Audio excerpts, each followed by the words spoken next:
Disculpe, para lo cual vamos a ver hoy día un aspecto fundamental, ¿no? ¿Qué cosa es el Estado? El Estado, sus elementos, sus características, así también vamos a ver los poderes del Estado. Hoy día vamos a observar, analizar el poder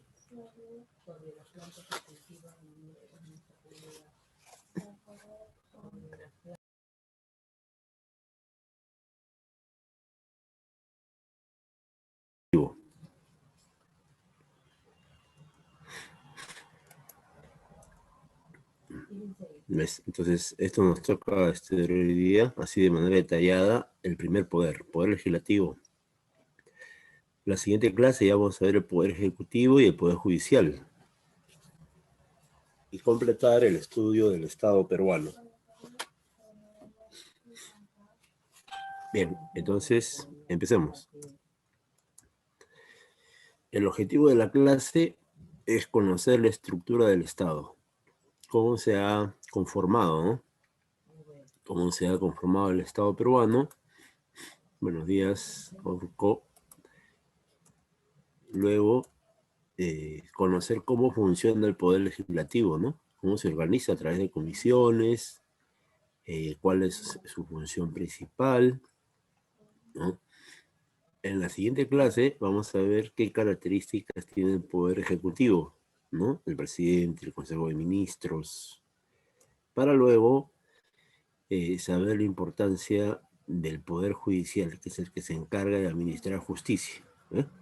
Entonces, estos son los tres pilares fundamentales del Estado, que se respaldan en la fuerza bruta, la fuerza de coacción, perdón, que es el ejército.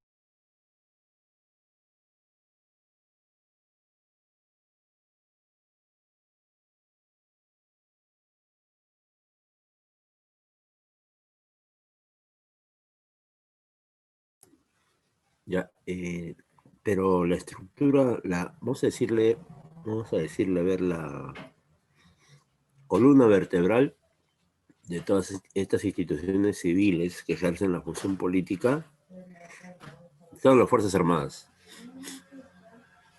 Sin Fuerzas Armadas, esto es un castillo de naipes en realidad, ¿no? Porque hay muchas dificultades con estos poderes del Estado. Por ejemplo, el Congreso tiene un alto nivel de desaprobación, siendo un Congreso nuevo, ¿eh? Que ha sido elegido el año pasado. Igual, el Poder Ejecutivo en este momento se está seriamente cuestionado. Ni hablar del Poder Judicial. Todo el mundo sabe de que el Poder Judicial es uno de los más corruptos del mundo, ¿no? Está entre los 20 poderes judiciales más corruptos del planeta, donde los jueces peruanos han sido ubicados pues como organizaciones criminales, los Cuellos Blancos, los Hermanitos, ¿ves? La Corte Suprema está seriamente comprometida con una red de mafias de partidos políticos, ¿no? Que la Fiscalía ha considerado organizaciones criminales, por ejemplo, Fuerza Popular, el APRA, así es, y así, ¿no? Entonces, esto hay que analizarlo, pero siempre considerando la realidad. No podemos analizar pues solamente la parte teórica, ¿no? Sino debemos contrastar lo que estamos analizando con la realidad que estamos viviendo. Y de esa manera tener una teoría más sólida, ¿no? Más objetiva de lo que nos pide el prospecto de admisión. Ahora, el Estado se define desde dos ángulos. El primer ángulo, el primer punto de vista o enfoque es el tradicional, también llamado oficial, también llamado idealista. Esta definición va a surgir en el esclavismo, a favor de los esclavistas. Va a ser ratificado en el feudalismo a favor de los hacendados. Y en el capitalismo va a ser reforzado difundido porque responde a los intereses pues, de la burguesía, ¿no? Y esto es fácilmente entendible hasta por un niño de primaria, ¿no?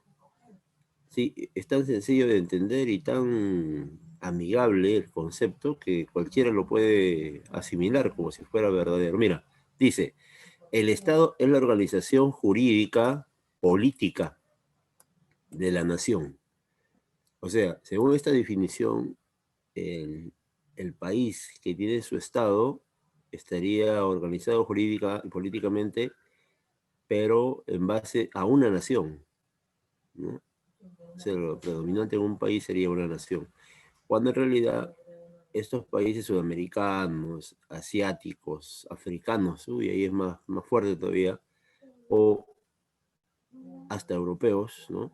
Tienen múltiples naciones en sus territorios. Por ejemplo, acá tenemos en el Perú la nación Aymara, la nación Quechua, la nación Ashánica, la nación, eh, por ejemplo, la nación Shipiba, etcétera, etcétera, etcétera. ¿Ya? Un segundito.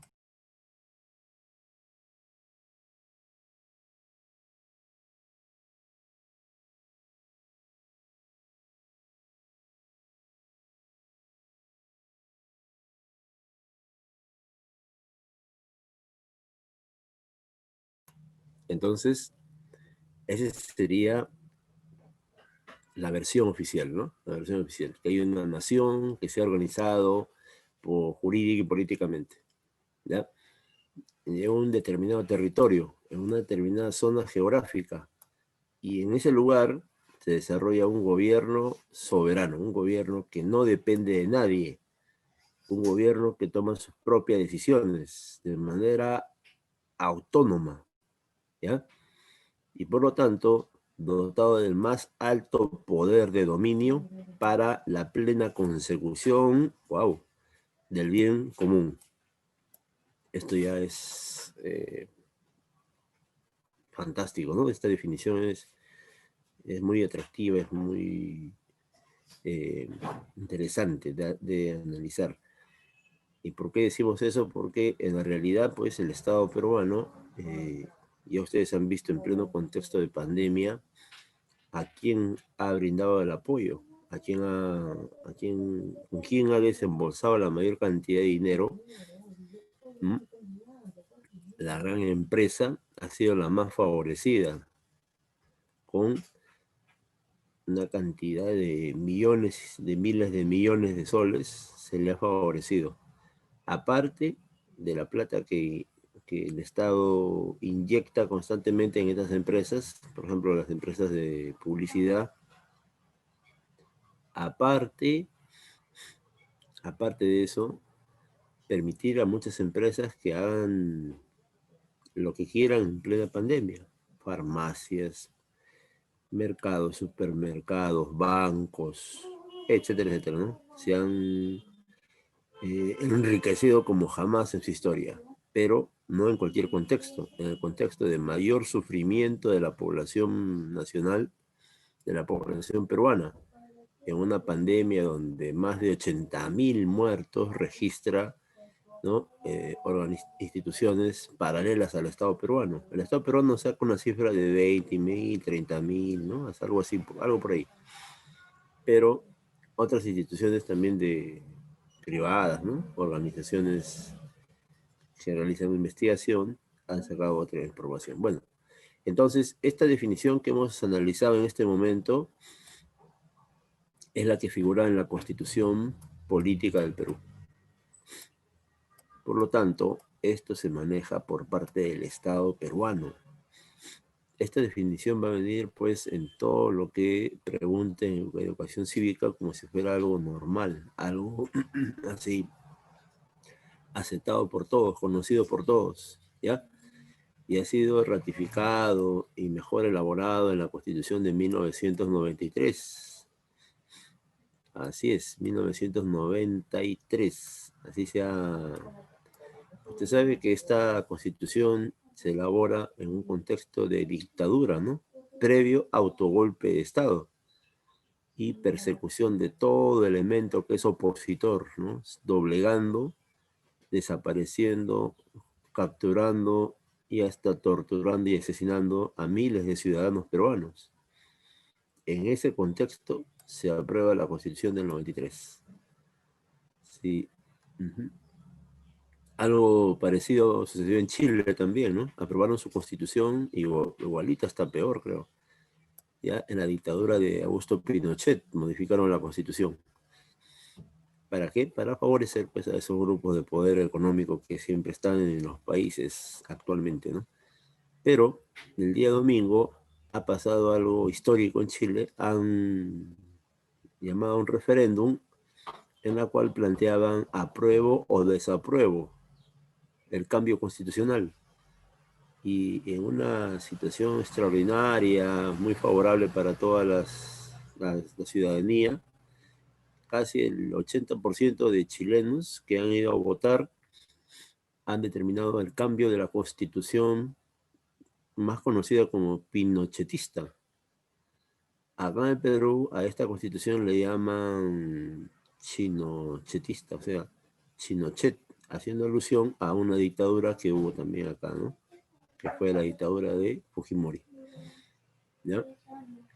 Ahí en mi muro, si alguno estamos conectados en Facebook, he colgado la explicación que da uno de nuestros mejores periodistas sobre el Fujimorato. Es César Hildebrand. Sí, él explica, pero de manera así precisa, cómo es que el Estado peruano se pervirtió, prácticamente se prostituyó en esa época. Así es. Y ahí lo explica con una serie de detalles que son sobre todo historia política nacional, ¿no? Y que ahorita en educación cívica solamente podemos mencionar algunas pinceladas nada más. ¿Eh? Bien, entonces, ese sería el enfoque oficial, idealista, ¿no? Tradicional de parte del propio Estado. O sea, el Ministerio de Educación maneja este concepto en todos los libros de educación cívica que se enseñan desde primaria hasta secundaria. ¿Ya? O sea, desde más pequeñito sabe esto. Lo refuerzan en segundo grado de primaria, tercer grado, cuarto, quinto grado. De ahí ya salta a la secundaria, ya con un poco más de desorden, caos. También los profesores hacen la lucha para que el estudiante entienda esto, comprenda esto, asimile esto. ¿Ya? Y se inculca el famoso fervor cívico, ¿no? La identificación con la Constitución, con las normas, con la estructura del Estado, el gobierno, etcétera, etcétera. Ahora, no es la única. Ha surgido en los últimos años un enfoque diferente, un enfoque planteado por las mentes, ¿no?, críticas al sistema, críticas al Estado, ¿no?, que ven que eso no es cierto, y han planteado su propia definición y dicen, señalan, que el Estado es un determinado aparato al margen de la sociedad. O sea, los ciudadanos en un país están vigilados, observados, están analizados, ¿no? Por un conjunto de instituciones. Estas instituciones son las que van manteniendo el control de todo lo que sucede. Algunos me dirán, profesor, ¿no será una teoría paranoica, una teoría psicótica, ¿no?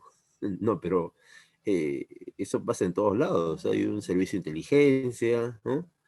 Hay inteligencia del ejército, no todos están vigilando. Si hay algún grupo que quiera cambiar el Estado, quiera destruirlo, modificarlo, porque es la sobrevivencia del Estado que existe este aparato, ¿ya? Entonces, es un grupo de personas dedicadas con un sueldo grueso, ¿eh? Un sueldo bien interesante, dedicadas exclusiva o casi exclusivamente a gobernar. Es que mira, si uno se coloca como presidente, ministro, dejas todo de lado ya, dejas todo, hasta tu propia familia. ¿Por qué? Porque todo el aparato del Estado te espera. ¿Qué significa eso? Edificios, transportes de lo mejor, ¿no? Todo blindado, con seguridad policial. Si eres ministro, unos 5 o 6 policías de alto nivel, bien preparados, ¿no? Limusinas, te espera tu transporte ligero, nunca vas a sufrir el tráfico en la ciudad de Lima, vas a trasladarte rápidamente de punto a punto porque la policía abre trocha, perdón, abre camino, ¿no? Entonces, se dedican casi exclusivamente, ¿no?, a este asunto. Y están los viajes, los viáticos, está el tener pues el poder, ¿no?, de decidir qué hacer con la vida de millones de peruanos. Entonces, este grupo gobiernan a millones y se apoderan siempre de ciertas medidas de coerción. Las medidas de coerción son las medidas de amenaza, ¿no?, en la cual te advierten, si sales a las calles, te van a castigar, te van a perseguir, te van a capturar y te van a denunciar la fiscalía. Uh-huh. No llevas mascarilla, te va a pasar esto y lo otro, ¿no? eh, eh, Sales con tu familia, ¿no? Te reúnes con tus abuelos, con tus tíos, ya va a haber te va a caer la policía. A esa es la coerción. Si no cumples lo que te han ordenado, lo que te han mandado, porque esta es una imposición, las leyes no son voluntarias de ninguna manera, eso creo que todos lo sabemos, sino que son medidas de aplicación obligatoria, ¿no? Por eso se dice, si lo haces, todo bien, pero si no lo haces, si incumples, ¿no?, una medida, va a haber pues la aplicación de las sanciones. Y esa aplicación de las sanciones se llama la coacción, que es el uso de la violencia física, que es capturarte. Por ejemplo, si en pleno toque de queda a alguien se le ocurre, ¿no?, salir con su movilidad propia, ¿ya?, y quizás no tiene una explicación, ¿no?, de qué está haciendo por ahí, quizás está yendo a ver a un familiar que está enfermo, qué sé yo, y si la policía no le cree la versión, ¿sabe lo que hace? El carro es llevado al depósito, el carro es llevado al depósito. Inmediatamente confiscan el brevete al chofer. Y si la policía se encabrita, ¿no?, y empieza a hacer más problemas, pueden pedir que se abra un proceso judicial al que ha violado la cuarentena. Uh-huh. Y la multa, ya te imaginas cuánto es, ¿no? Sí, algo de 5.000, 6.000 soles. Entonces, a algunos ciudadanos le pasa todo eso, ¿no? Otros sí ya ni siquiera se asoman a la ventana porque saben de que ya las normas es aislamiento social, etcétera, etcétera, ¿no? El estado de excepción que vimos en este momento y que supuestamente el 30 de octubre va a finalizar. O sea, pasado mañana debería finalizar. Pero sabemos que el gobierno lo va a ampliar 30 días más, así, así, hasta el próximo año. Entonces, este sería el segundo enfoque, ¿no? Que como tú ves y estás analizando conmigo, están en contraste. Entonces vamos a poner acá para darle ya algo más picante, algo más sazón a la clase. Vamos a ponerle estas siglas. A ver, ¿qué tal? Ajá, ahí está, ¿ves? Los teóricos del sistema plantean este número 1 y los críticos del sistema plantean este número 2. Cuando postulamos, generalmente viene el número 1, pero por ahí pueden preguntar el número 2, que también lo saben, los juristas, ¿no?, los que elaboran las preguntas, los que analizan el curso, no saben que existe este otro enfoque, ¿ya? Y tienen que plantear pues una pregunta que hasta puede contrastar, ¿no? Puede ver si maneja los dos conceptos. Ahora, los rasgos distintivos del Estado son: 1, todo Estado desde el que apareció el Estado teocrático hace más o menos unos 5 o 6 mil años en el mundo, ¿ya?, y en el Perú también, ¿no?, es la organización de una clase, y esa clase se llama la clase dominante, ¿ya? O sea, no es solamente de un sacerdote el Estado, ¿no? No es que el Estado le pertenece al sacerdote y punto, nada más. No, no, no. Sino que es con un conjunto de personas que están ligadas al sacerdote, que son, por ejemplo, en Chavín, son los milicianos, es la burocracia, ¿ya? Entonces estamos hablando, pues, de una cantidad regular de personas que se encargan de organizar al Estado, ¿ya? Tampoco el Estado le pertenece a un partido solamente. El partido puede ganar las elecciones, pero cuando gana el partido las elecciones, va a colocar a su personal dentro del Estado, ¿no?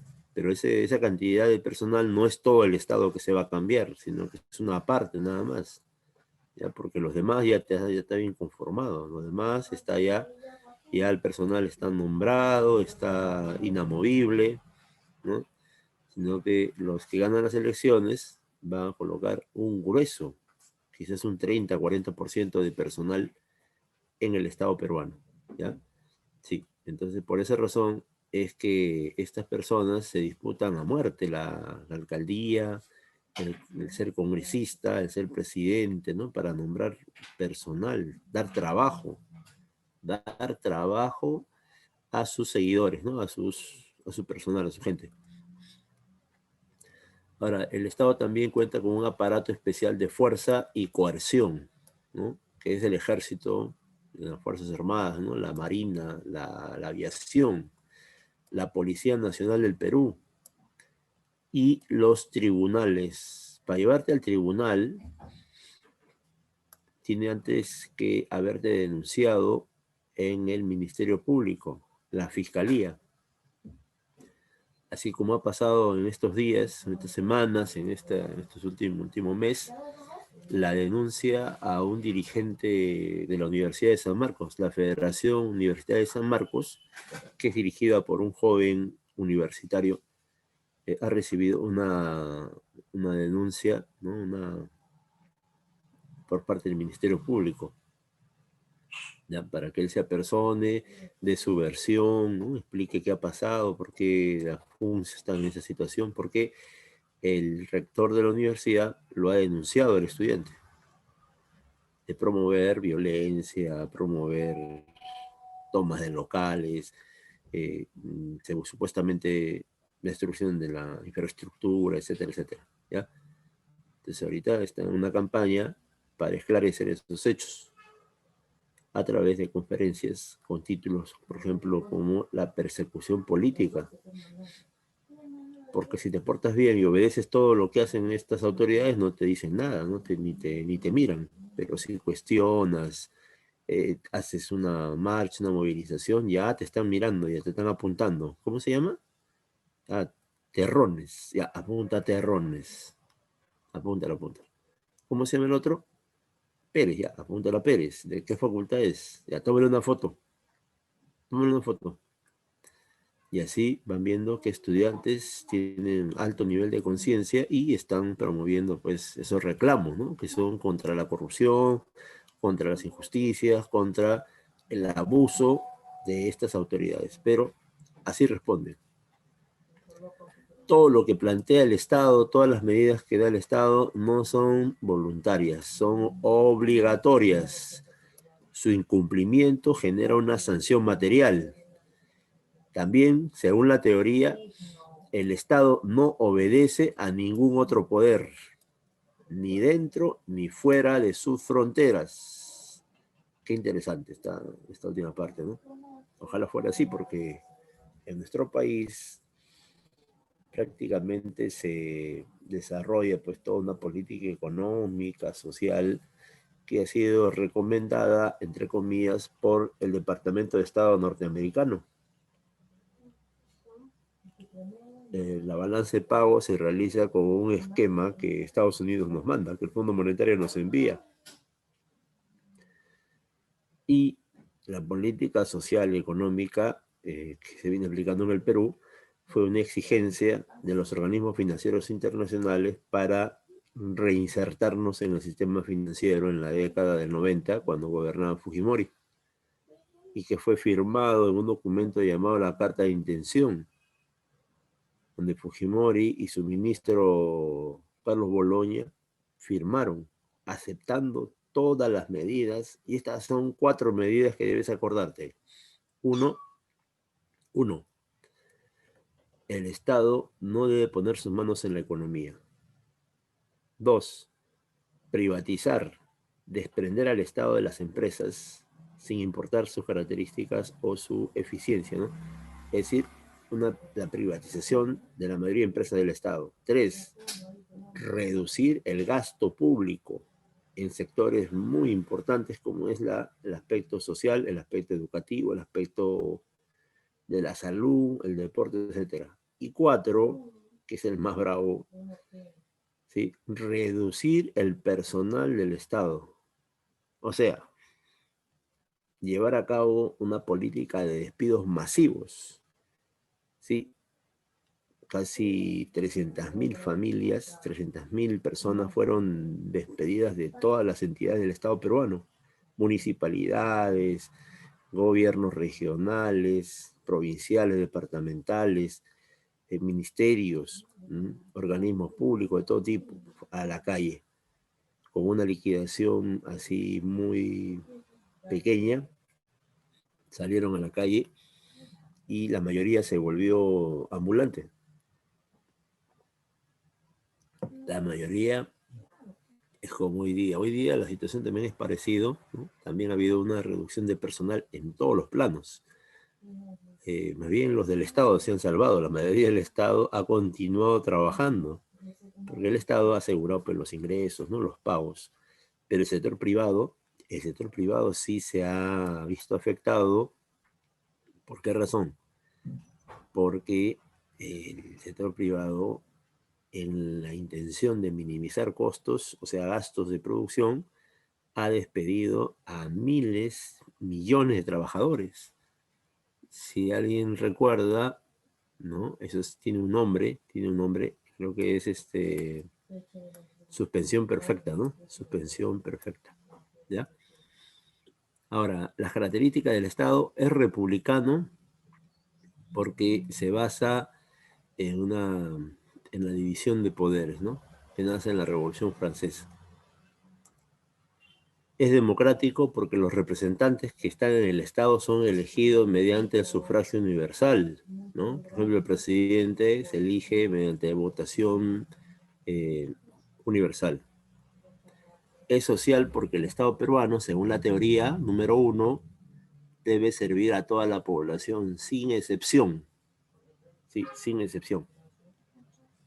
Por eso vemos, pues, distritos súper acomodados con todas las medidas, ¿no? Agua, desagüe, luz, internet, la mejor del Perú, ¿no? En plena sequía, en plena falta de agua, sus piscinas llenecitas, así es. Las Casuarinas, por ejemplo, Miraflores, San Isidro.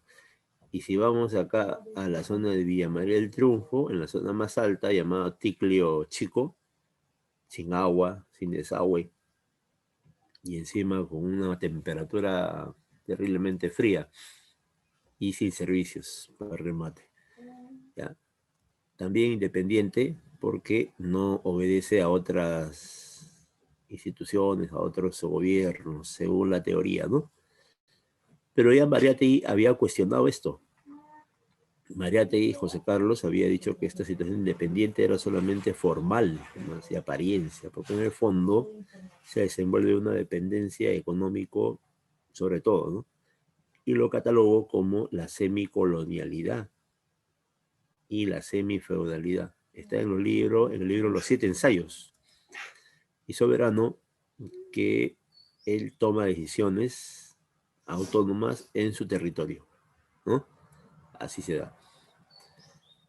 No puede haber paralelismo, no puede haber 2 gobiernos, 3 gobiernos. El Estado peruano es uno e indivisible. ¿Ya? Está estructurado ya, tiene su estructura que ha sido copiada de la Revolución Francesa, cuando la burguesía plantea cómo se debe trabajar a través de un poder o un poder del Estado que es la República, ¿no? Un poder del Estado que es el Ejecutivo, el Legislativo, Judicial. Y a ello le han sumado más organismos que van a complementar el trabajo del Estado, ¿no? Por ejemplo, el Banco Central de Reserva, la Junta Nacional de Justicia, antes Consejo Nacional de la Magistratura, por ejemplo, la Contraloría General de la República, por ejemplo, la Defensoría del Pueblo, por ejemplo, la Superintendencia de Banca y Seguros, el Jurado Nacional de Elecciones, el Registro Nacional de Identificación de Estado Civil, la Oficina Nacional de Procesos Electorales, etcétera, etcétera. ¿Ya? Ahora, las características del gobierno, son las siguientes. Uno, es unitario. ¿Qué significa? Porque toda la política del país emana de un gobierno central. De ahí. Ya tenemos, el Perú tiene su presidente de la República, tiene su Consejo de Ministros, que son los que dirigen la política general del Perú. Política general. A través de diferentes ministerios, ¿no? Desenvuelve toda una política global, nacional. Y ahora, que lo hagan bien o mal, ese es otro asunto, pero la cuestión es que sí existe ese gobierno, ¿no? Sí hay funcionarios que son pagados para que realicen esas funciones. Por ejemplo, el ministro de Salud. Sí, tú sabes que ahí tenemos pues consecuencias gravísimas en el campo de salud. El Perú tiene la mayor cantidad de víctimas a nivel mundial. Tenemos la economía recesada, la economía en crisis, la número uno de Sudamérica. Tenemos la mayor cantidad de despedidos en esta recesión. O sea que un manejo por los suelos del problema de la pandemia. Número dos, es representativo. ¿Qué significa?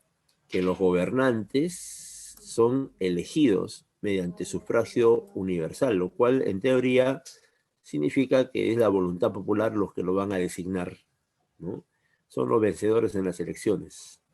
Y que ya todos sabemos que los que vencen elecciones son los que están a favor de los grupos de poder económico.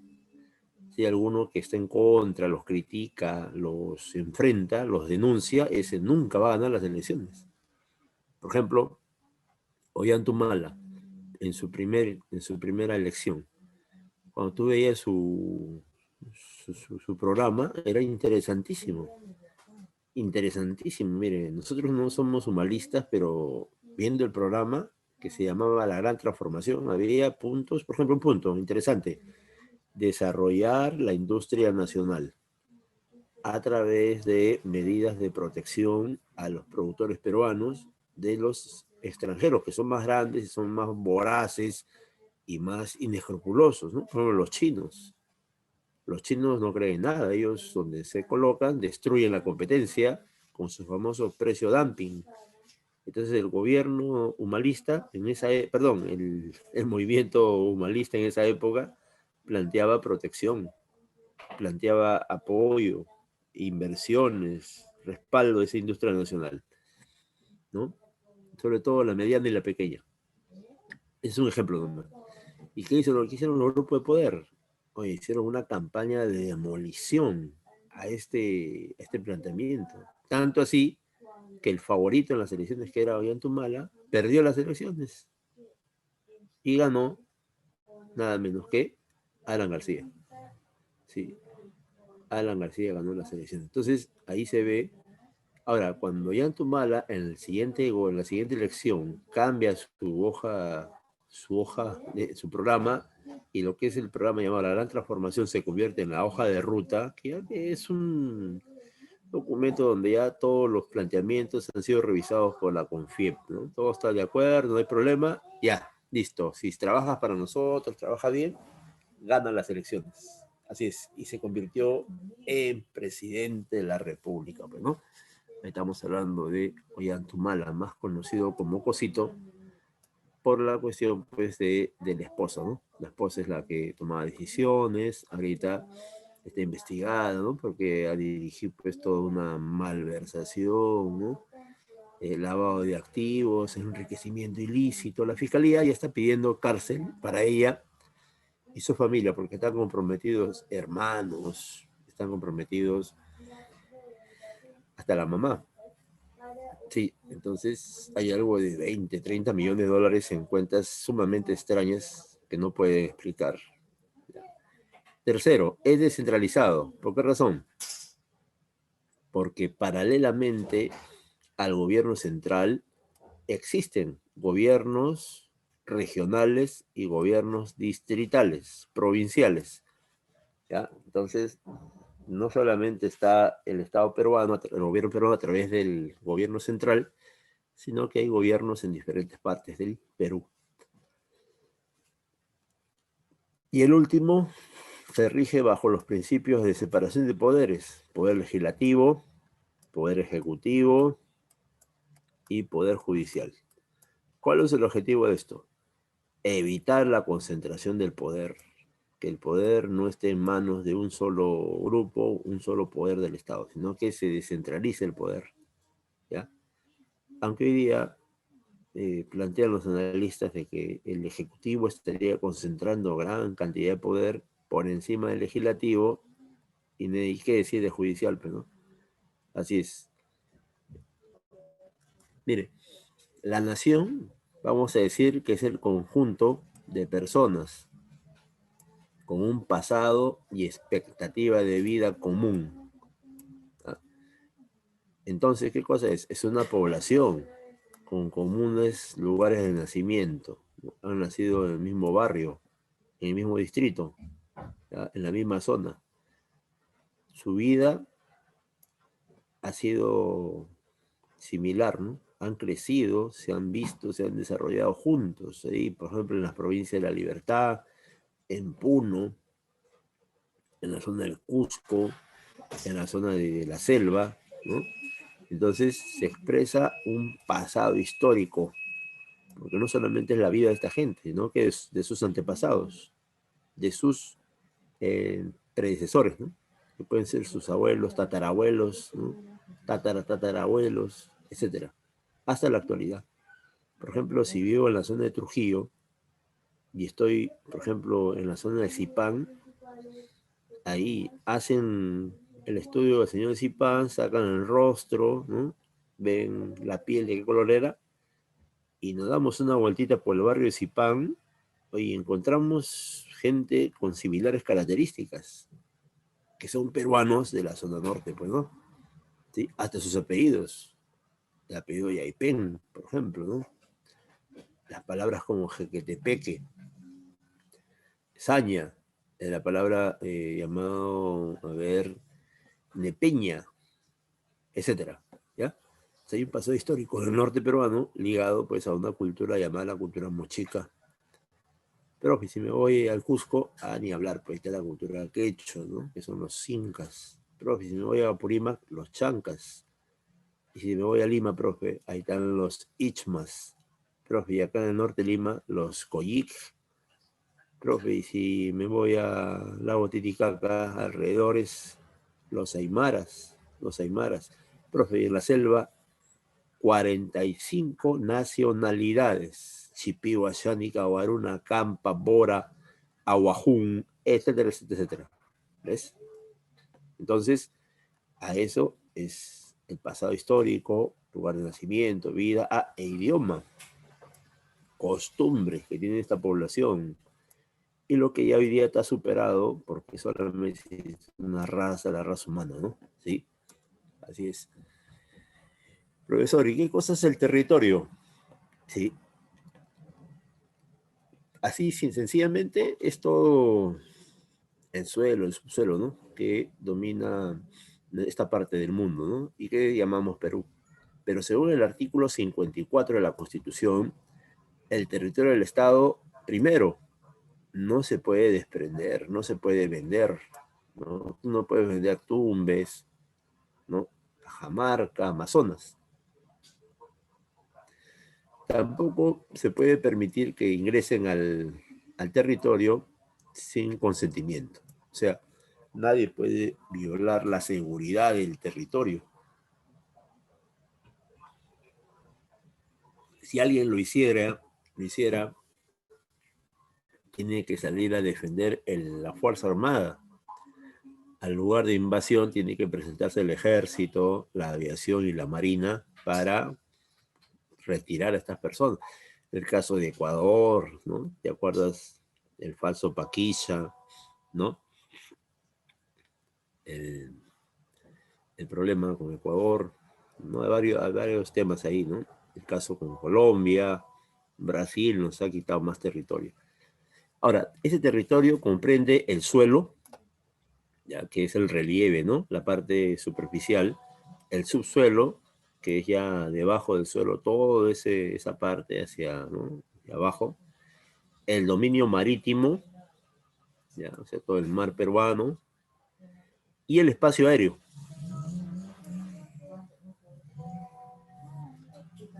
Y según la teoría tradicional, el Estado ejerce soberanía y jurisdicción en ese territorio.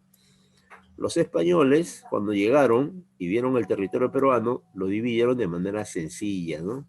A través de la costa, la sierra y la selva. Pero hoy día sabemos de que eso es algo muy limitado, ¿no? Muy sencillo, básico, porque nuestro país tiene más zonas ecológicas, más zonas, más regiones, ¿no? Según la medición actual, el Perú estaría midiendo 1.285.215 kilómetros cuadrados con 60 metros. Sería la medición exacta del, del territorio peruano. Y ahí te dejo un mapita para que veas cuánto nos han quitado. Se calcula que nos han saqueado el territorio, más o menos cuando nace el Perú republicano, que es esta línea que estoy pintando ahorita, mira. Así nace el Perú. Este es el Perú, este es el mapa de aquella época, mira. Así ves. Y aquí sale una raya grande, ¿no? Que se va hasta por acá y ahí baja. Mira, mira, ¿ves? Y ojo, que en esta rayita que estoy haciendo no estoy considerando a el Alto Perú, porque nuestro país nace con Bolivia, sino que Simón Bolívar, en un afán de venganza contra los hacendados que le han hecho la vida imposible a Bolívar, se va a tomar represalias contra ellos y divide el Perú del Alto Perú. Y ahí crea, en 1825, crea Bolivia, con su propio nombre. ¿Ya? Entonces imagínate con Perú y Bolivia, que eran uno solo. Bolivia siempre ha sido el Collasuyo, ha sido el Alto Perú, etcétera, etcétera, ¿no? Entonces, ya, ahí con las líneas marcadas solamente, sin considerar Bolivia, somos 2 millones de kilómetros cuadrados. O sea, la burguesía peruana, los terratenientes, conservadores y liberales, en casi 200 años de historia, no han sabido defender el territorio peruano. Lo han perdido de esta manera, como ves, a través de tratados, a través de acuerdos, protocolos, ¿no? A través de documentos. Ya, no solo es con guerra, que es la parte de Chile nada más. Lo demás ya son en la mesa, ¿no? Casi se ha perdido el 45% del territorio peruano. Sí. Ecuador, ahí está, miren, casi 111.000 kilómetros cuadrados. Colombia, más de 120.000 kilómetros cuadrados. Bueno, los brasileños rompen récord, ellos sí. Los brasileños sí se llevan cantidad de territorio. Hasta los bolivianos se llevan, mira, 91.000 kilómetros cuadrados. Y los chilenos, ¿no? Ahí está, algo de 60.000 kilómetros cuadrados. ¿Ves? Y así hemos ido perdiendo. Claro, quien debió salir a defender esto es la Fuerza Armada, pero la Fuerza Armada estaba en manos pues de la burguesía, de los hacendados, ¿no? Y que solamente han visto su interés particular, su interés personal, hasta la actualidad. El suelo, el subsuelo. ¿Qué es el suelo? Es el sistema orográfico, ¿no? Esas pampas, esas mesetas, esos desiertos, ¿no? Esos valles. Así es. ¿Ya? Y el subsuelo corresponde pues a todo lo que existe debajo del suelo, donde se encuentra cantidad de recursos naturales, los famosos minerales peruanos, que son casi el 70% de los minerales del mundo están en Perú. El petróleo, sí, tenemos petróleo en la Amazonía, en el norte peruano, en Zócalo continental también tenemos petróleo, en el mar. el gas de Camisea, ¿ya? También abajo tenemos agua cristalina, ríos subterráneos corriendo a altas velocidades con agua pura, abajo del suelo peruano, ¿ya? Y etcétera. Ahí está, ¿ves? Esto es lo que te decía sobre el suelo peruano, que ha sido determinado por la altura de la cordillera de los Andes, diferentes pisos ecológicos. Son 8 pisos ecológicos estudiados, ¿no? Difundidos por el famoso Javier Pulgar Vidal, que establece estos 8 pisos ecológicos, ¿ya? Ahora, el otro aspecto del territorio es el dominio marítimo, ¿ya? Es el mar adyacente a sus costas, conocido como el mar de Grau, ¿no? Que también muchos le llaman la corriente peruana, desde su lecho, que es el suelo, ¿no? Y el subsuelo, hasta la distancia de 200 millas. Profe, ¿cuánto es 200 millas en kilómetros? 370 kilómetros aproximadamente. O sea, te paras en la playa, pese a estar prohibido, ¿no? Y de la playa haces un cálculo hasta 370 kilómetros. Y ahí se establece una línea imaginaria. ¿Qué sería mar adentro, no? Donde los barcos no podrían entrar, no podrían ingresar. Pero, como ves en pantalla, barcos de muchos países ingresan al mar más rico del mundo, que es el mar peruano, donde encuentras algo de 400 variedades de peces, de las cuales más de 100 son comestibles. Son pescados con pura carne y carne saludable. Por ejemplo, ahí está el bonito, la anchoveta, la lisa, el jurel, tenemos el pejerrey, la merluza, como ejemplos solamente, ¿eh? Porque faltan casi 90 o 95 variedades más, ¿ya? A esto tenemos que denunciar la entrega del mar peruano en el sur, que se realizó en la época de Ollantumala, donde lo que el Estado peruano exigía de esta línea, mire, esta línea. En realidad, pues, si uno saca la perpendicular, mire, esta es la línea, ¿no?, de la corriente marina. Si tú sacas la perpendicular, no es esta línea que he dibujado, sino es esta línea de acá. Mira, acá tiene que salir ángulo de 90 grados. Acá. ¿Ya? Entonces es más abajo. Sino que entre la postura peruana, que estoy dibujando ahorita, la postura peruana, y la postura chilena, el gobierno peruano plantea un intermedio y se coloca a la mitad casi, ¿ya? Y esto es determinado en la Corte de la Haya en Europa, ¿no? Allá en Holanda, en la Corte Internacional de Justicia, cuando gobierno Ollantumala, van los equipos chilenos y peruanos a defender el mar. Chile llegó 6 meses antes al juicio, el Perú llegó un mes antes, ya te imaginas lo que hizo Chile, pero ¿no? Se preparó mejor, visitó a los magistrados, explicó el asunto, hizo conferencias, bueno, toda una campaña muy bien orquestada. Y el resultado fue esto. El resultado fue esto que estamos viendo en la pantalla, mire, ¿ya? En la cual Chile obtiene 80 millas, así, y para abajo, ¿no?, una línea que no está muy bien demarcada, pero hasta el punto B imaginario, y de ahí cierra ya, ¿no? O sea, Chile, de lo que está reclamando, obtiene 16.352 kilómetros cuadrados, que es la playa de Tacna. Esta es la playa de Tacna, el mar de Tacna. En esta zona están los cardúmenes más interesantes, la riqueza geológica se encuentra en esta zona. O sea que el Perú, a simple vista, puede determinar que ha perdido en La Haya. Sin embargo, el gobierno de Ollantumala, con plata de nosotros, hace una campaña publicitaria haciéndole creer a la población que el Perú no ha perdido nada, más bien ha ganado. Y esto, miren muchachos, esto que voy a remarcar en este momento sería la victoria de Perú. 50.000 kilómetros habría ganado el Perú, entonces. y es eh, alta mar. En alta mar ya sabes que ahí existen pues animales grandes, ballenas, cachalotes, calamares gigantes, ¿no? Ahí están pues las orcas, esos animales enormes, ¿no? Que en muchos casos está prohibido pescar. ¿Dónde está la riqueza? Ahí se quita el litoral.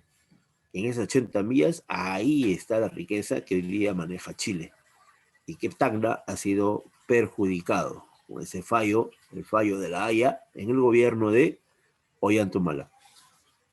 Otro problema que enfrenta nuestro mar peruano es la famosa Convención del Mar.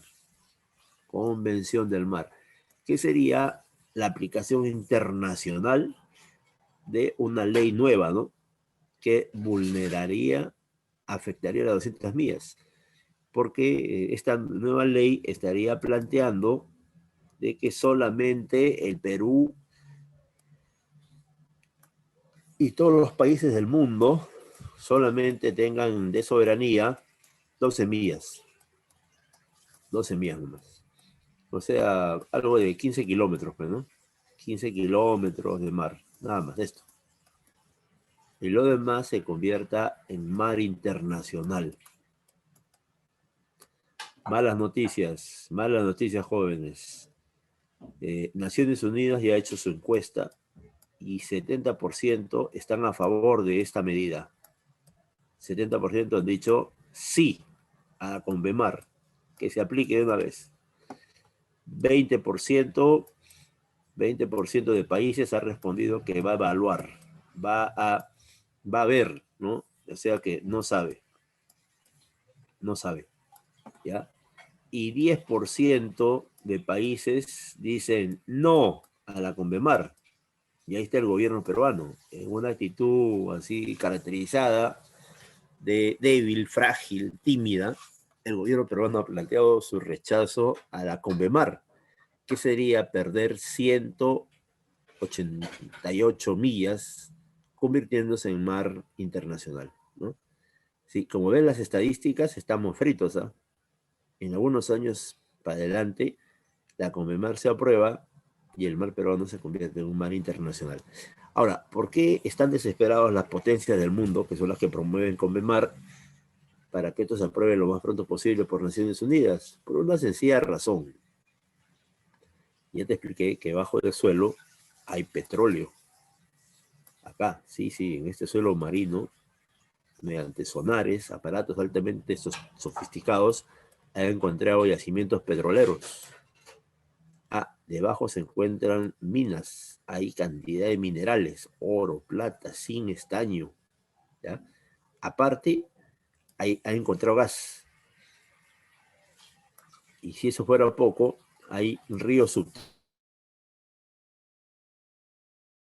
submarinos. Entonces, como el Perú no tiene tecnología para explotar todo esto, están exigiendo que se cumpla pues, la Convención del Mar, ese conjunto de leyes que harían que el mar, los mares adyacentes, solamente se respete 12 millas nada más. Y las 188 pasen a ser mar internacional. ¿Y qué pasaría ahí? Veríamos el ingreso, como siempre, de Estados Unidos, pero así de manera descarada, porque ahora lo hacen también, pero es más solapado, ¿no? Tienen que pagar cupo, pagar su soborno, ¿no? Rusia, uy, Rusia también está metida en este asunto. Uy, los chinos también dicen, también quiero mi pedazo de mar peruano. Los europeos también están en la movida, Europa, y así, ¿no? Porque ellos sí cuentan con la tecnología, las máquinas sofisticadas para poder extraer todo esto que estamos viendo acá, mira, todo esto de acá, ¿ya? Así es, muchachos. Entonces, estar al tanto para defender este territorio. Y en el mar peruano se ha detectado este tipo de barcos, mira, más conocido como barco fábrica. O sea, todo lo que pesca este barco ya no se lleva a su país, sino que se procesa dentro del barco. Este es el barco más destructivo motor del mundo.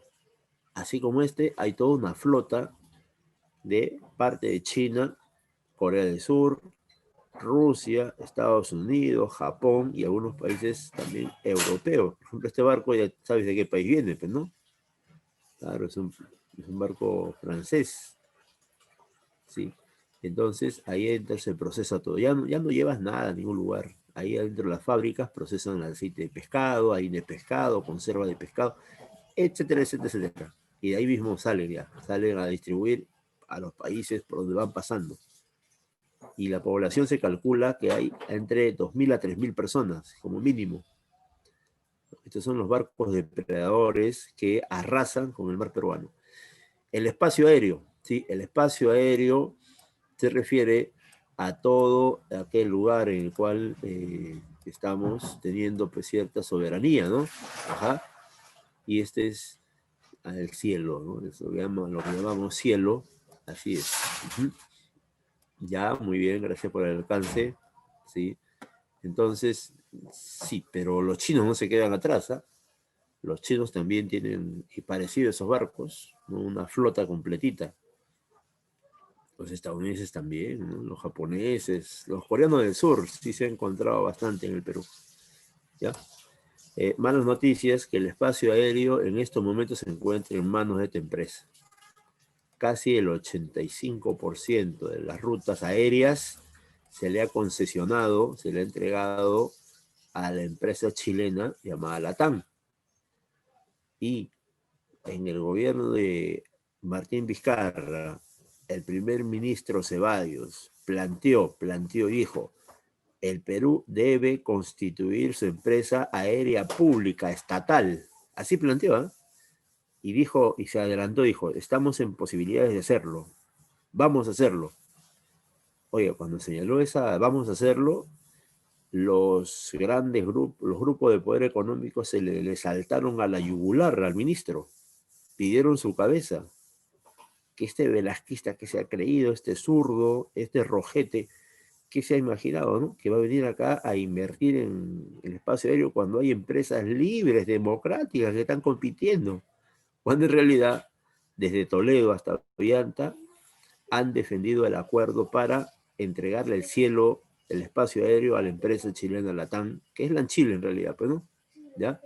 Sí, eso no lo dicen, ¿no? Eso sí lo ocultan porque esta empresa mueve mucho capital, mucho dinero en los medios de comunicación nacional. Sí, sí, ¿ya? La soberanía se trata de la capacidad de dictar sus propias leyes y hacerlas cumplir en su territorio. Es el autogobernarse, sí. También la soberanía económica se trata de una independencia en las medidas de política económica. ¿Cuáles son los deberes del Estado según la Constitución? Artículo 44. 1. Defender la soberanía nacional de cualquier agresión, cualquier afectación. Garantizar la plena vigencia de los derechos humanos. Proteger a la población en amenazas contra su seguridad. Y esto es lo más interesante. Si se cumpliera esto, nadie estaría reclamando, nadie estaría saliendo a las calles, ¿no? En plena pandemia. Promover el bienestar general, ¿ya? Que estaría fundamentando en la justicia y en el desarrollo integral y equilibrado de la nación, ¿no? Es decir, que en la selva hay hospitales, colegios, centros laborales, ¿no? Producción nacional. Todas esas medidas harían pues de que el Estado sea un pilar fundamental para el desarrollo nacional.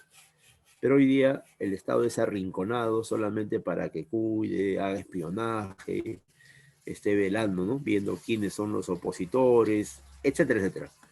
Y último, ejecutar la política de fronteras e integración con los demás países. Así es. El idioma oficial es el castellano, pero también son idiomas oficiales aquellos idiomas que predominen en determinadas zonas. Por ejemplo, el quechua en el Cusco, el aymara en Puno, el shipibo en la selva, etcétera. ¿Ya? Los peruanos, por nacimiento, todos los que hemos nacido en la República Peruana, derecho de suero le llaman. Y también los nacidos en el extranjero, por padre o madre peruanas y inscritos en la RENIEC. Sí, en la RENIEC. O sea, puedes nacer en Venezuela, ¿no? En Estados Unidos, pero si tus padres son peruanos y te registran en la embajada como peruano, puedes regresar y ejercer tus derechos como si fuera cualquiera de nosotros que hemos nacido acá. Un ejemplo es el caso del candidato a las elecciones, en estas próximas elecciones, llamado George Forsyth. También la nacionalidad se adquiere por naturalización, o sea, un extranjero viene a vivir al Perú, ¿no? Y, por ejemplo, contrae matrimonio y puede recibir la nacionalidad inmediatamente, ¿ya? El artículo 53 de la Constitución señala que la nacionalidad peruana no se pierde, salvo por renuncia expresa ante autoridad competente. También debemos denunciar que la década del 90 fue una década de escándalos. Uno de los escándalos con respecto al tema fue que estos personajes dirigieron pues toda una organización criminal hasta en la venta de nacionalidad a ciudadanos de Corea del Sur, los cuales no tenían residencia, recién llegaban y a los pocos días ya tenían su nacionalidad peruana, lo cual costaba miles de dólares por lo bajo. Ahora, hablando ya de la estructura del Estado peruano, entraremos ya al poder legislativo, que está en el Congreso Parlamento Nacional, que ves en pantalla. Ahí está. Y es la institución representativa del Estado, titular de la potestad legislativa. ¿Y qué es la potestad legislativa? ¿Qué significa legislar? Es la de crear, modificar y derogar las leyes peruanas. ¿Sí? También se le llama Congreso, Parlamento Nacional. ¿Ya? Tiene tres órganos. Uno, el Pleno. ¿Qué cosa es el Pleno, profe? El Pleno es la reunión de todos los congresistas o la mayoría de ellos. ¿Ya? ¿Para qué? Para que en la Asamblea General puedan tomar decisiones, ¿no? Puedan plantear sus argumentos y pedir que se actúe de tal o cual forma. Segundo, las comisiones del Congreso, comisión de investigación, comisión dictaminadora, comisión permanente, etcétera, etcétera. Y los grupos parlamentarios, que son, pues, de acuerdo a los partidos políticos y la cantidad de congresistas que ellos deben tener, ¿ya? Así se establece el poder legislativo. Ahora, ellos ejercen el control político. ¿En qué consiste? Que es supervisar, vigilar al Ejecutivo o a cualquier otra entidad. Y en el caso del Ejecutivo lo hacen a través de las interpelaciones ministeriales. O sea, ni bien se establece un gobierno el 28 de julio, por ejemplo, del próximo año, 28 de julio, ¿no? A partir de ese día corre un mes para que los miembros del gobierno central se presenten al Congreso a explicar su política general. Por ejemplo, el presidente de la República el 28 de julio le da un mensaje a la nación.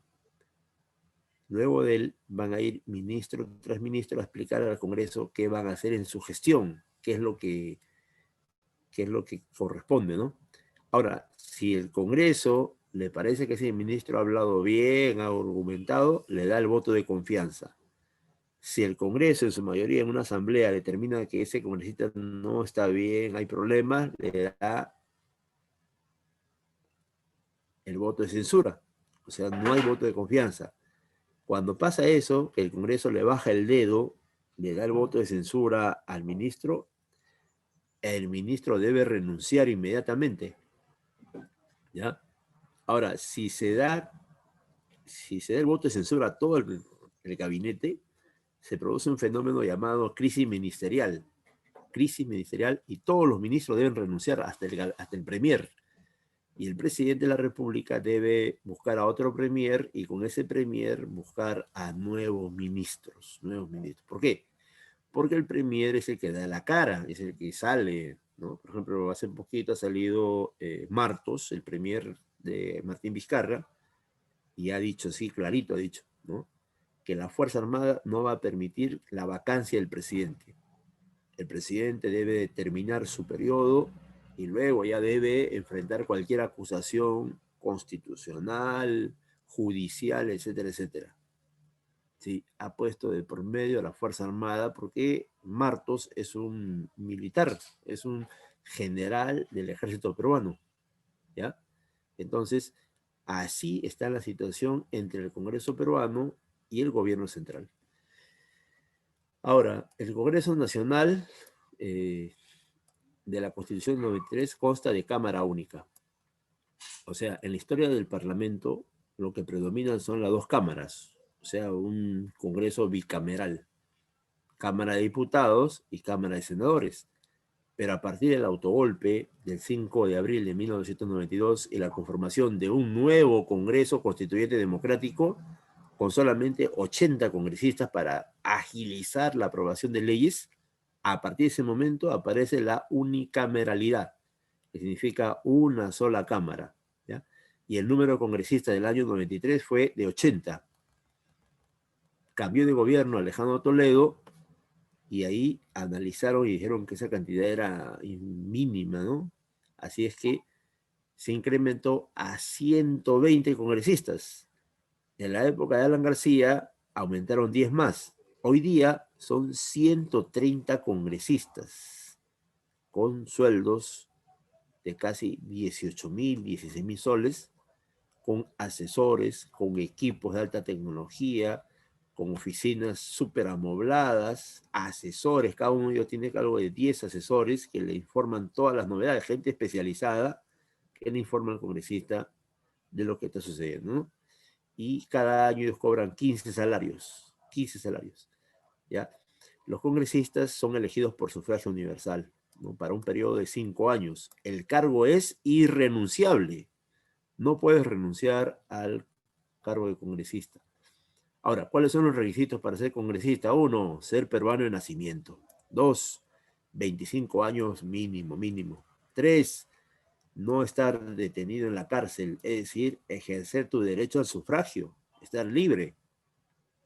Y en las últimas elecciones, la gran sorpresa, quizás como una actitud de rebelión de la juventud, es haber votado por el pescadito, porque la mayoría de partidos están metidos pues en la corrupción. En cambio, este partido había sido discriminado, pues no tenía votantes.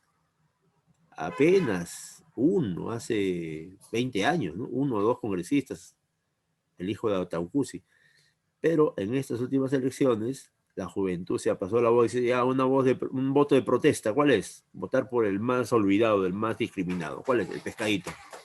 Y logra colocar, mire esta cantidad de congresistas, casi 15 congresistas.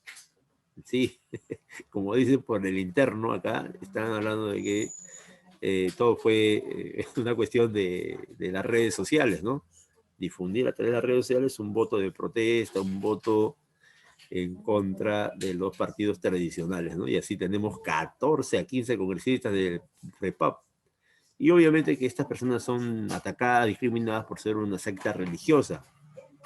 Sin embargo, con los asesores que cuentan, están actuando de manera adecuada, ¿no? Y quizás en estas elecciones que llegan, ahora en abril, ¿no? Van a dar la sorpresa nuevamente, quizás.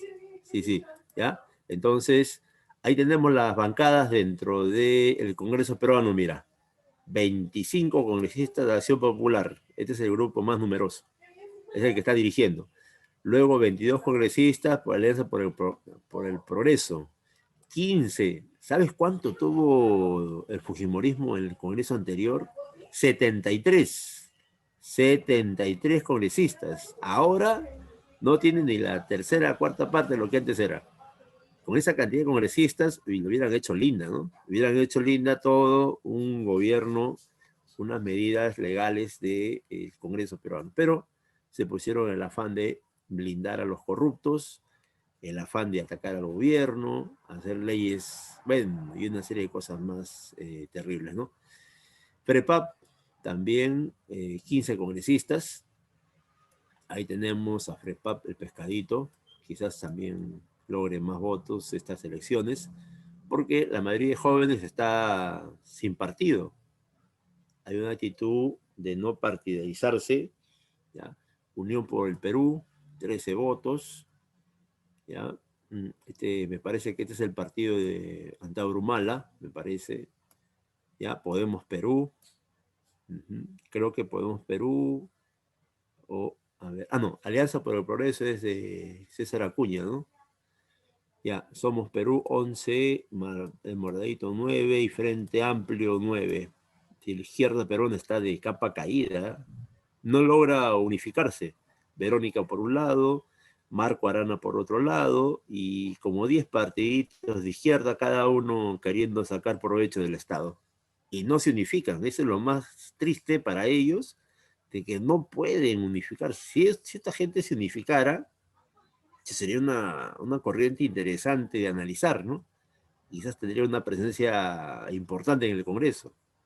Pero ya estas últimas décadas, el 80 sí se unificó, el 80 sí hay una izquierda unida bastante interesante dirigida por Barrantes Lingán, pero hoy día no hay liderazgo, se pelean por los cargos, y todo una olla de grillos, esta izquierda peruana que está demostrando pues falta de visión política, falta de organización. Ahora, la Cámara puede ser disuelta por el presidente de la República en caso de haber censurado o negado la confianza a 2 consejos de ministros, ¿ya? Y este es el Congreso que ha sido censurado, ha sido disuelto, ¿no? El Congreso mayormente fujimorista, dirigido por esta persona que estoy acá señalando, ¿no? Y la más peligrosa de todas las congresistas que miente así, a quemarropa te miente en tu cara, es la señora Bartra, ¿no? Bueno, y todos estos personajes impresentables que vemos en pantalla, así ya, y según la ley de jurado nacional de elecciones, no pueden presentarse en estas elecciones que se vienen, pero ellos no pierden la esperanza de en las próximas elecciones volver al Congreso. Las sanciones a los congresistas. Uno, primero, no se puede renunciar al cargo, está prohibido. Segundo, si un congresista está en falta, lo máximo que pueden hacer es suspenderlo. Suspenderlo 120 días. El caso más famoso es de Kenji. A ver, ¿quién suspendió? ¿Qué bancada suspendió a Kenji?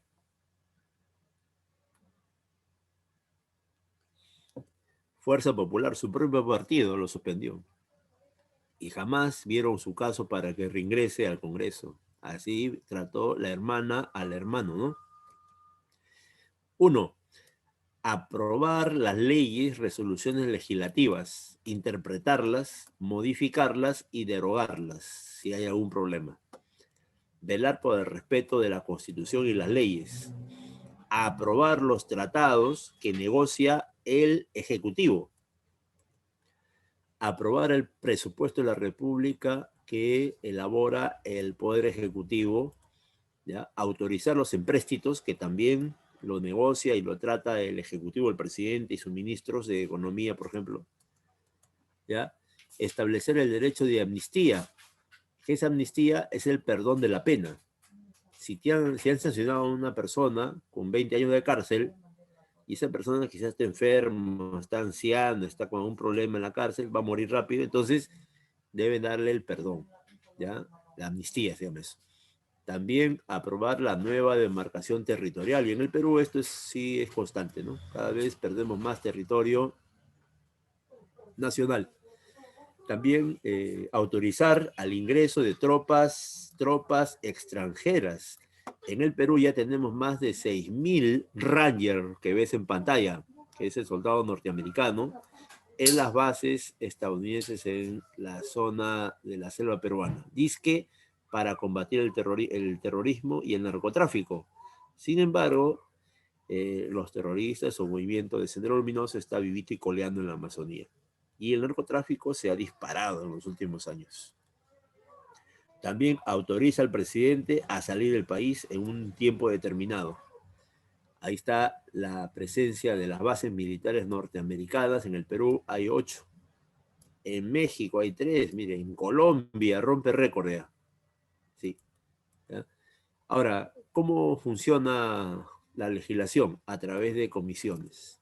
Sí, Comisión de Trabajo, Educación, Salud, Defensa Nacional, Relaciones Exteriores. O sea, los congresistas se dividen en comisiones que van a tratar los proyectos de ley. Las propuestas de ley van a llegar a cada comisión y ellos van a evaluar si ese proyecto de ley procede o no procede. Si tiene toda la estructura, no está bien elaborado el proyecto, dan a dictamen. Dictamen significa que va a pasar al pleno, a la Asamblea General, para que se discuta si apruebe o no se apruebe el proyecto de ley. ¿Cuántas legislaturas existen? 2, ordinaria y extraordinaria. La ordinaria es convocada por el presidente del Congreso. ¿Ya? Existen dos legislaturas ordinarias. La primera va del 27 de julio hasta el 15 de diciembre. Y la segunda, del 1 de marzo hasta el 15 de junio. Ahora, como verás, hay un periodo de receso, ¿no? Que va del 15 de diciembre al 1 de marzo. Ese es un receso del Congreso.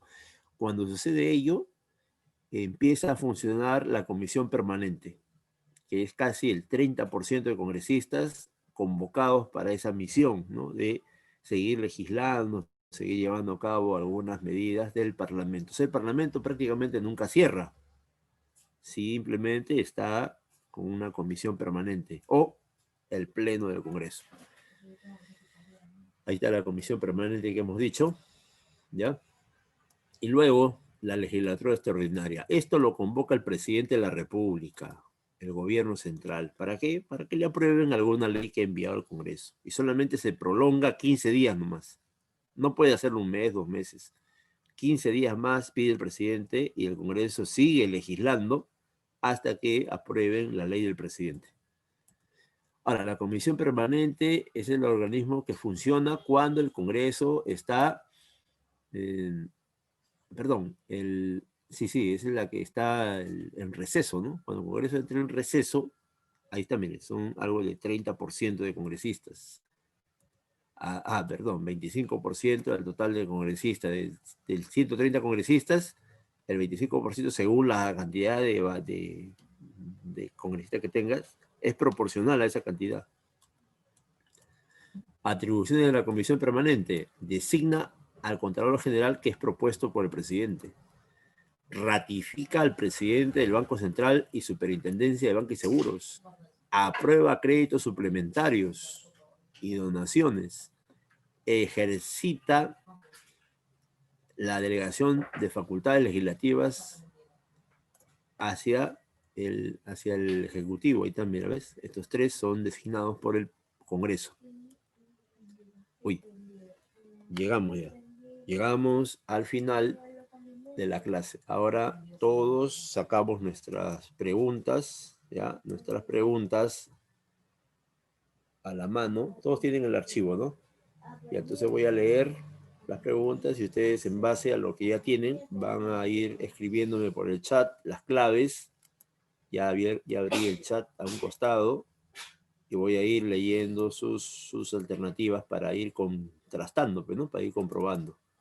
Ya coloqué mi archivo secreto acá y voy recibiendo las propuestas de ustedes. Ya voy a leer la primera pregunta. Dice así, muchachos. Primera pregunta. Ya. Como consecuencia de un accidente de tránsito, el presidente de la República y sus dos vicepresidentes sufrieron lesiones de consideración, o sea, están en el hospital, ¿no? Posteriormente fueron evacuados a la ciudad de Arequipa, donde fueron hospitalizados. Según las normas constitucionales, en un caso como este, la presidencia de la República es asumida por el presidente de la Corte Suprema, del Congreso, del Tribunal Constitucional o del Consejo de Ministros. A ver, ¿cuál es la clave? Ya me dio una clave acá, Cruz Hilario. ¿Quién más me manda una clave por acá, por el chat? Otro voluntario. Ya, bien. Entonces, vamos a marcar la letra B, que es el presidente del Congreso, porque los dos viceministros están hospitalizados también con el presidente, ¿no? Sí. Número 2, en las últimas elecciones congresales del año 2020, después de 20 años, grande fue la sorpresa, porque el FREPAP volvió a tener congresistas en el Parlamento, casi, a ver, casi 15 años sin FREPAP. Estos congresistas, según la Constitución, tendrán como atribución, muy bien, velar por el respeto de la Constitución política. La letra B. 3. Victoria es una persona que tiene una condena consentida. O sea, cuando dice condena consentida se refiere a que el acusado no ha pedido apelación, no está en contra de la condena, ¿no? O sea, que está a favor, acepta la condena, ¿ya? De la libertad por terrorismo. Sin embargo, exige que se considere su candidatura al Congreso a pesar que se encuentra dentro de una prisión. Según la situación anterior, Victoria puede postular al Congreso. No, profesor. ¿Por qué? Porque no está permitido por las normas. ¿Cuál es la norma? La norma es derecho al sufragio. El derecho al sufragio es cuando la persona está libre, pese a estar procesada.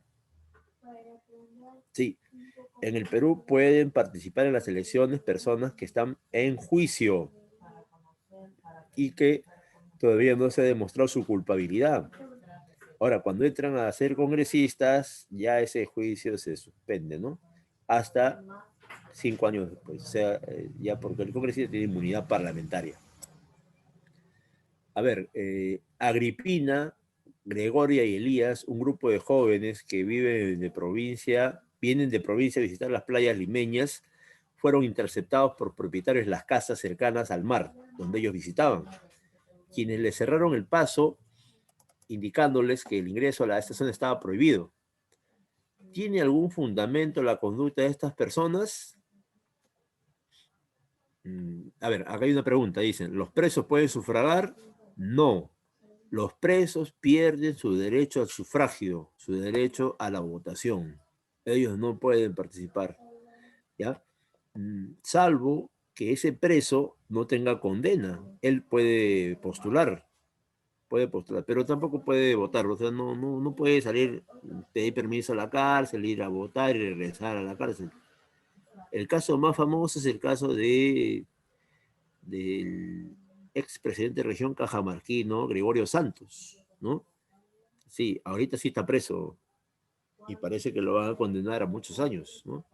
Ya, volvemos acá. Entonces la clave correcta, según me alcanzan aquí y comprobamos acá, es no. Las playas del litoral peruano son de uso público.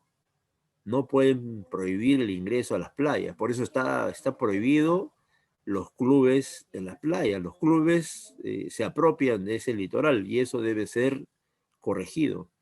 El Regatas, acá en Ancón hay un club también que no deja pasar a esa playa. Ellos se han agarrado de esa parte de la playa y eso es un delito en realidad. Sino que, como son gente de poder económico, no quieren meterse con la municipalidad, le tiembla la mano, el serenazgo ahí sí se acobarda, pero si ve a un niño ambulante, una señora ahí con su bebito vendiendo huevito de codorniz, ahí sí son valientes, son aguerridos, ahí sí son, pues, ¿no? Pero son cobardes cuando son gente de mucho poder económico, ahí sí se cae, ¿no? Sí, es una vergüenza esto. ¿Ya? Siguiente pregunta. José, un joven de, sí, un joven de 18 años de edad está muy emocionado ya que por primera vez irá a votar y elegir a sus representantes para la alcaldía de su distrito. El hecho que José pueda sufragar se relaciona con una característica de la República Peruana, denominada la democrática. ¿Por qué democrática? Por esa razón, de que cumplida la mayoría de edad, los ciudadanos pueden ir a elegir. Ahora, que elijan a los corruptos de siempre es otra cosa, ¿no? Por falta de conciencia cívica, falta de conciencia de clases, falta de identificar pues a sus enemigos en realidad, ¿no? Sí, muchos peruanos votan por esta gente esperando algo a cambio, ¿no? Un trabajito por ahí, ¿no? Rosaura está mirando un documental por el medio televisivo acerca de la condición política del Perú y el Estado, donde afirmaban que es un deber primordial del Estado peruano, sí, defender la soberanía nacional, correcto. El poder político que tiene un Estado independiente representa su soberanía el cual lo ejerce sobre todo el territorio nacional. Letra C, la cita de letra C. La 8, en nuestro país, al revisar la Carta Magna, es decir, la Constitución Política del Perú, se puede afirmar que una característica del gobierno es ser descentralizado. ¿Cómo se explica esto? A través de los gobiernos regionales, gobiernos provinciales y gobiernos distritales. Ahí también está el poder del Estado, ¿ya? Entonces, el gobierno central coordina con todos ellos, los financia a todos ellos para que ellos realicen pues, sus actividades, ¿ya? Laura es una joven de 20 años que desea participar en la vida política del país, por eso quiere ser candidata al Congreso. En las condiciones de Laura, ¿es posible que pueda postular al Congreso? No es posible, porque para ser postulante tienes que tener mínimo 25 años, y ella tiene 20 años. Letra B. Paulina es una ciudadana venezolana de 28 años de edad que debido a la migración venezolana tiene un año viviendo en el Perú. Bajo esas condiciones, ¿Paulina podría ser candidata al Congreso? No, porque el requisito básico es ser peruano de nacimiento. Letra B. En las últimas elecciones congresales, al menos 39 candidatos fueron excluidos del proceso electoral por el jurado electoral especial de Lima Centro. Sin embargo, ellos pueden apelar como última instancia ante quién. A ver, ¿quién es la máxima autoridad en deliberar estos temas? Sí, hay que marcar ahí el Jurado Nacional de Elecciones es la máxima instancia deliberativa, ¿ya? Si un jurado especial, ¿no? Una oficina especial ha determinado eso, con los candidatos excluidos pueden apelar al Jurado Nacional. Si el Jurado Nacional ya da visto bueno a esa separación, no hay más que decir. Y así pasó, pues, ¿no? La mayoría fueron separados. Es la letra A. La letra A. En nuestro país, si un presidente de la República comete un delito en ejercicio de sus funciones y hasta 5 años después que hayan cesado en estas puede ser acusado por la Comisión Permanente ante la Fiscalía de la Nación, es decir, el Ministerio Público, el cual abre investigación y hace la denuncia en el Poder Judicial para el proceso respectivo. Letra D, Ministerio Público. Ministerio Público. Siguiente, el hecho de que los parlamentarios no puedan ser procesados judicialmente sin previa autorización del Pleno del Congreso implica que gozan de inmunidad parlamentaria. Letra D. Desde 2016, Ríos Oxa, elegido por el Cusco, afronta un proceso por presuntamente haber acordado con un tercero la sobrevaloración de un predio que adquirió la Municipalidad Provincial del Cusco, del cual él hoy parlamentario era alcalde. La fiscalía ha pedido para él 8 años de cárcel. Sin embargo, el Poder Judicial no puede proceder debido a que los congresistas gozan de inmunidad parlamentaria. Letra D. ¿Ya? A ver, estamos en las últimas preguntas. En la Constitución Política del Perú se prescribe que el Estado es independiente y soberano. Esto significa que el Estado peruano,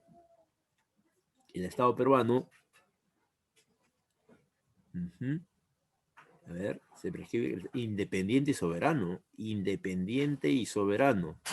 Significa que no está bajo el dominio de ningún país y por lo tanto aplica sus propias leyes en su jurisdicción. Es la letra A.